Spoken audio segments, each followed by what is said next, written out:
کسی نے سوال کیا کہ اگر عورت حیض کے دنوں میں دوائی اور گولی استعمال کرے تاکہ اس کا حیض بند ہو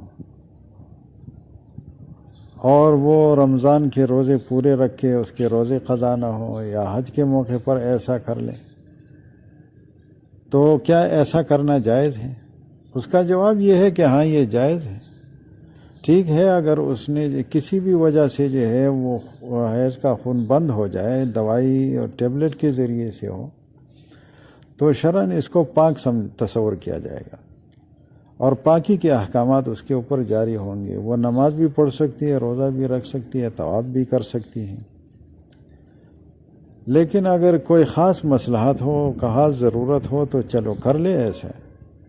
ویسے عام حالات میں اس کا کرنا جس میں کوئی خاص وجہ موجود نہ ہو تو شرعاً اس کو ایک تکلف سمجھا جائے گا، کوئی خاص فائدہ نہیں ہے اس میں۔ یہ نہ سمجھا جائے کہ اس کا ثواب زیادہ ہوئے گا اور اس نے جو ہے رمضان میں روزے رکھے۔ نہیں، وہ عورت جس نے جو ہے وہ روزے رمضان میں افطار کیے حیض کے دنوں میں اور رمضان کے بعد پھر وہ روزے اپنے قضا پورے کر لیں تو اس کو بھی اتنا ہی ثواب ملے گا۔ یہ نہیں سمجھا جائے گا کہ اس نے تو رمضان میں روزے نہیں رکھے۔ اب رمضان میں جو اس نے روزے نہیں رکھے، اس مبارک مہینے میں روزے نہیں رکھے، تو وہ تو شرعی عذر کی وجہ سے نہیں رکھے۔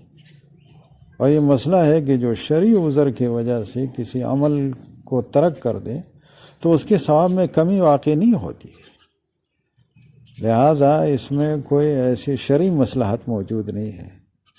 بجز تکلف و تعمق کے تو بغیر کسی خاص وجہ کے اس کا کرنا کوئی ایسے پسندیدہ عمل نہیں ہے۔ اگر کوئی پھر بھی کر لے تو ٹھیک ہے، جائز ہے، اور اس کے روزے بھی صحیح ہوں گے اور یہ دن اس کے پاکی کے تصور کیے جائیں گے۔